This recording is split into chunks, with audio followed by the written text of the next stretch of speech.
ఇవాళ ఎలక్షన్ అయిపోయి నెలబుద్ధి కదా.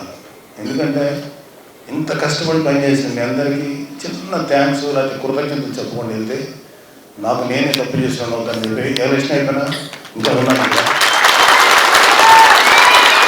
సో ముందు ఇక్కడ నలుగురు గురించి నేను చెప్పాలి. స్వామి గారి గురించి ఇప్పుడే చెప్పాను. చాలా అవుట్ ఆఫ్ ది వేలు పనిచేశాను ఆయన.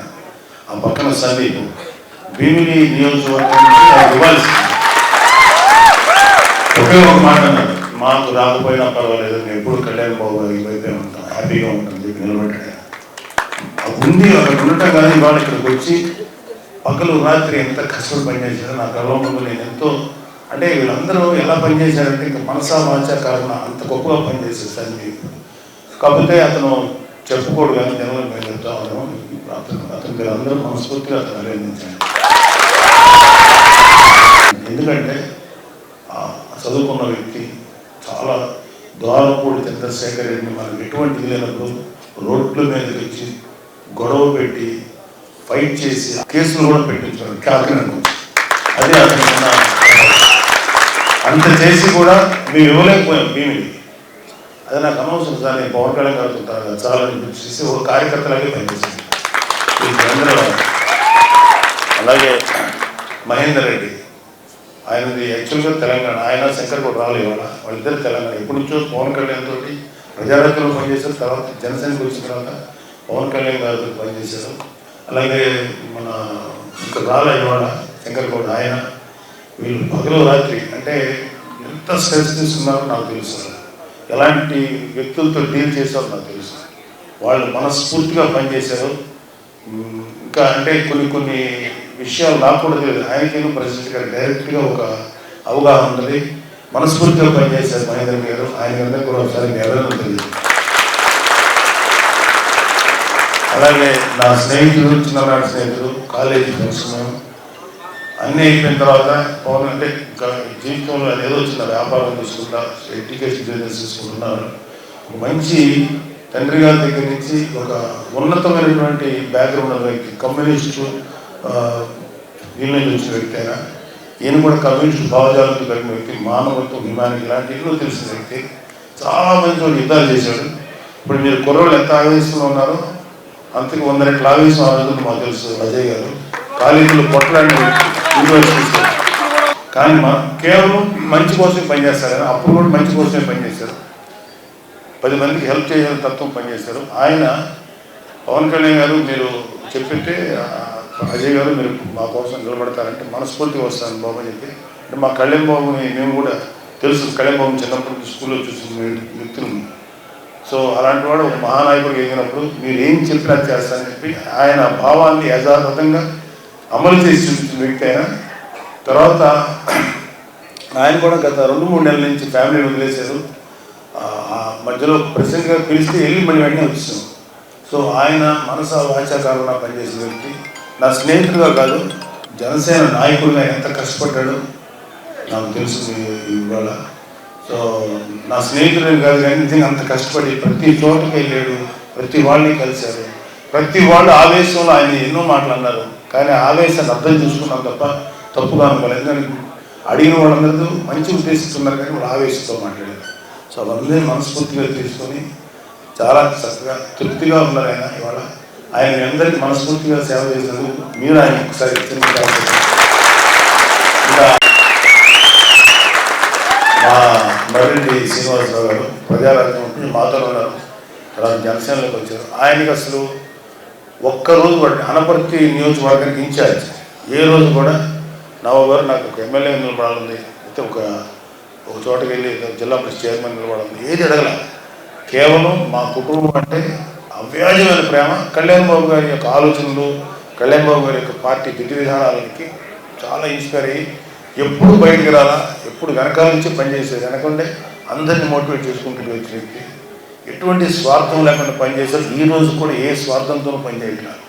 హ్యాపీగా పనిచేసాం. మన వాళ్ళందరినీ చక్కగా కూడగొట్టుకున్నాం. చక్కగా వాళ్ళందరితోటి వాళ్ళందరూ సహకారం తీసుకొని పని చేయించాం అని మాట్లాడిన వ్యక్తి. అన్ని విధాలుగా ఇంకా ఆయన చేసిన పని ఎట్లా ఉంటుందంటే, ఒక 10 తలలు ఉంటే ఎట్లా ఉంటుందో ఒక మనిషికి అంత పనులు, అంత మల్టీ టాస్కింగ్ పనులు ఎన్నో కష్టపడి చేశారు. ఆయనకు ఒక టైంలో చూసి అంత భయం వేసి కోపం కూడా అసలు కోపం దానికి రాదు. అలాంటి వ్యక్తికి కూడా కొంచెం కోపం వచ్చింది. అంటే ఎంత కష్టపడ్డాడో మీరందరూ అర్థం చేసుకోండి. మర్రెడ్డి గారు ఇక్కడ ద్వారపూడిలో ఉంటారు, ఎప్పటికీ మీకు అందుబాటులో ఉంటారు, మేము అందరూ అందుబాటులో ఉంటారు, వేరే సంగతి తర్వాత చెప్తాను. సో ఆయన కూడా మీ అలాగే తుమ్మలపల్లి రమేష్, ఆయన మాటల మనిషి, జాతర మనిషి, జగ్గంపేటకి చాలా ఇన్ఛార్జ్గా ఉన్నారు ఆయన. జ్యోతుల నెహ్రూ గారికి జనసేన తరఫున మనస్ఫూర్తిగా పనిచేసింది, ఆయనకు కూడా మీ అభినందన తెలియజేయండి. జనసేనకి ప్రజారాజ్యం పార్టీ ఎప్పుడు ఉన్నారు, తర్వాత జనసేన చక్కగా జనసేన కార్యక్రమాలు చేస్తున్నారు. ఇక్కడ ఉన్న మానస కానీ, తర్వాత ఇక్కడ ఉన్న పెద్దవాళ్ళందరూ, వీళ్ళందరినీ చూస్తున్నాను. రాజు, నేను అందరూ నాకు ముఖ్యంగా నేను మాట్లాడాల్సింది మీ గురించి. మీరనేవాళ్ళు కనుక ఈరోజు బూత్ లెవెల్లో కష్టపడి పనిచేయకపోతే మాకు అంటే ఎంత అద్భుతంగా పనిచేశారంటే మీరు. అది 2019లో జరగల, ఇవాళ పిఠాపురం అది సాధ్యమైంది. అద్భుతంగా ఒకళ్ళెవరో ఫోన్ చేసి, ఏమండి మధ్యాహ్నం ఫోన్ చేసి 4 o'clockకి 3 o'clock మన వాళ్ళకి అప్పుడే సంబరాలు పడిపోయారండి, అందరూ వచ్చేసి ఆడుతున్నారంటే నేను చెప్పాను, బూత్ లెవెల్లో పనిచేస్తున్న ఏ జనసేన కూడా బయటకు రాలేదు, అక్కడే ఉన్నారు, కష్టపడి పనిచేశారు. ఈవీఎంలు స్ట్రాంగ్ రూమ్లోకి వెళ్ళి లాక్ చేసేలాగా ఉంటారు, బయట హడావిడి లేకపోతే ఎంజాయ్ చేసింది మన ఈ బూత్లో పనిచేయని జన సైనికులు ఉంటారు. వాళ్ళ సంతోషాన్ని మేమే అక్కడ ఆపుతాం, వద్దండి వాళ్ళు హ్యాపీ దొరికిన అరుస్తున్నారు, ఏం చేస్తాం చెప్తాం. అరే బాబు కొంచెం నిదానంగా ఉన్నాడని మాకు తెగ వచ్చేస్తున్నాయి పెద్దవాళ్ళ నుంచి కాల్స్. ఒక పెద్ద డిపార్ట్మెంట్ నుంచి ఫోన్ చేశారు ఆయన, సార్ మేము కుర్రోళ్ళు కండువ వేసుకున్నారు సార్. నేను అనుకున్నాను తెల్లక, మాకు జనసేన కండువ ఉంటుంది తెల్లగా, అది అనుకుని ఎవరు కండువాలు వేసుకోవద్దు. తర్వాత వచ్చి మన వాళ్ళు ఏమన్నారంటే కండువాలు తీసేయమంటే మీరు ఫ్యాన్ తీసేయండి అన్నారు వీళ్ళు.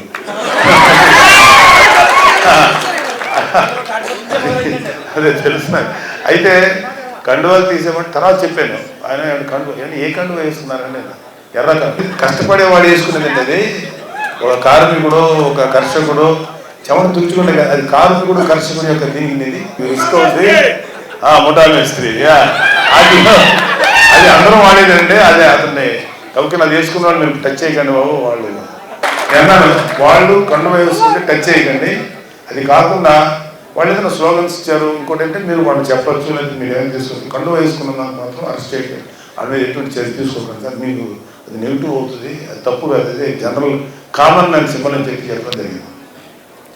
తర్వాత మీరందరూ ఎంత ఎండలో పనిచేశారంటే, నేను సాయంత్రం ఒక 3-4 బూతులు తిరిగాను. అది తిరిగినప్పుడు అసలు నాకు లోపల హీటు చూశాను. 2-3 బూత్స్లో లోపల మన కుంపట్లో కూర్చున్నట్టుంది. అక్కడ కూడా మీరు కూర్చొని పనిచేశారంటే, అక్కడ మిమ్మల్ని నిలబెట్టింది పవన్ కళ్యాణ్ గారికి, మీకు పవన్ కళ్యాణ్ గారి మీద ఉన్నటువంటి ప్రేమ లేకపోతే ఆ పని చేయలేదు. అంత అద్భుతంగా మీరు అందరూ పనిచేశారు, చాలా అద్భుతంగా పనిచేశారు. నేను అలాగే ఓటర్స్ దాదాపు 88-90% ఆఫ్ ద ఓటర్స్ వచ్చి ఓట్లు వేశారు. ఇవాళ ఆ ఓట్లు వేసిన వాళ్ళు గంటలు లైన్లో నిలబెడితే వాళ్ళని నిజంగా మీరు అందరూ కూడా వాళ్ళు అభినందించారు. నాకు తెలిసి వాళ్ళందరూ 75%-80% జనసేన చేస్తుంటారు, నమ్మకంతో ఉన్నాను. బట్ ఎవరికైనా కాబట్టి వాళ్ళు అంత ఎండలో వచ్చి ఓటు హక్కును వినియోగించుకోవడం నిజంగా పిఠాపురంలో ఒక రాజకీయ చైతన్యం అంత అద్భుతంగా అనిపించింది. మనకి ప్రత్యర్థిగా పనిచేసిన వంగాగీత గారు, ఆవిడని కూడా దయచేసి ఎక్కడ పబ్లిక్ స్టేజ్ విమర్శించాను. ఎందుకంటే నేను ఎందుకు చెప్తానంటే, ఆవిడ ఎంత సర్వీస్ చేసిందో లేదో నాకు అనవసరం, యాజ్ ఎంపీగా ఎమ్మెల్యేగా, కానీ బేసికల్గా చాలా సాఫ్ట్ మెంటాలిటీ. కాకపోతే ఆవిడ ఎటువైపు ఉందంటే చెడు వైపు నిలబడింది. చెడు వైపు నిలబడటం వల్ల మంచి వాళ్ళు కూడా చెడు అయిపోతారు. లైక్ దుర్యోధనుడు పక్కన ఉన్న భీష్ముడు, కర్ణుడు, లేకపోతే ద్రోణాచార్యులు అంటే వాళ్ళు ఎంత గొప్పడైనా చెడు వైపు ఉన్నారు. అదేవిధంగా మంచి వైపు నార్మల్ వ్యక్తి ఉన్నా అద్భుతంగా ఉంటాడు. కాబట్టి అందువల్ల ఆవిడకి ఏదన్నా అనొచ్చు తప్ప విమర్శించాను, కానీ ఆవిడ ఎప్పుడు అనకండి. ఎందుకంటే ఆవిడ మన ఆడపడుచులాగా ఆవిడ గౌరవం మన వాళ్ళకి. రేపు పొద్దున ఎప్పుడైనా ఆవిడ కనపడినప్పుడు కూడా మనస్ఫూర్తిగా ప్రేమ పలకరించాలి తప్ప ఆవిడ ఎంత చేయకూడదు. 3న అందరం ఒక మంచి న్యూస్ వింటారని నేను కూడా అభిలషిస్తున్నాను. కూటమి రాబోతుందని అన్ని చోట్ల రిపోర్ట్లు వస్తున్నాయి. బట్ మనం ఆ రోజు ప్రాక్టికల్గా చూద్దాం. అప్పుడు దాకా మీ ఆవేశాన్ని అది ప్రస్తుతానికి మీ కుటుంబాలతో చక్కగా గడపండి. మీరు అందరూ కూడా ఎంతో కొంత దూరం అయి ఉంటారు మీ కుటుంబాలు మాలాగే. వాళ్ళందరితో సంతోషంగా గడపండి. ఎవ్వరు కూడా కులాలు మతాల గురించి కాదు. మా పవన్ కళ్యాణ్ అన్నారు, అది పవన్ కళ్యాణ్ గారు సార్. అందరి వాడు పవన్ కళ్యాణ్ నిజాయితీ నిలబడతాడు అందరి కోసం. అందరూ అవడానికి 10 సంవత్సరాలు వాళ్ళు ఎలా ఉంటారంటే వైసీపీ కానీ కొంతమంది వీళ్ళు ఇతను అర్జెంటుగా ఒక కులానికి ఒక మతానికి పెట్టేస్తే ఇతను అక్కడే ఉండిపోతారు ఎదగడని. వాళ్ళందరి మాటలను బొమ్మ చేస్తా గత 10 సంవత్సరాల నుంచి ఎన్నో మాటలు పడతా అందరికీ నేను అందరి కోసం పనిచేసే వ్యక్తి నేను ప్రూవ్ చేసుకోవడానికి ఇంతకాలం పట్టింది. అందరి మనుషులు అంతగా బిల్డప్ ఇచ్చేవాళ్ళు వైసీపీ వాళ్ళు. దయచేసి నమ్మకండి. వాళ్ళకి అసలు ఎవరి మీద ప్రేమ లేదు.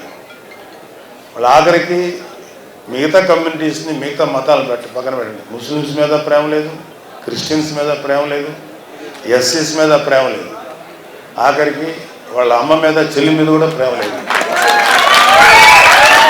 అమ్మని చెల్లిని కూడా ప్రేమించలేనివాడు అతనికి నేను ఈ మూడే అతనికి భయంకరంగా చాలా మామూలు మనిషి.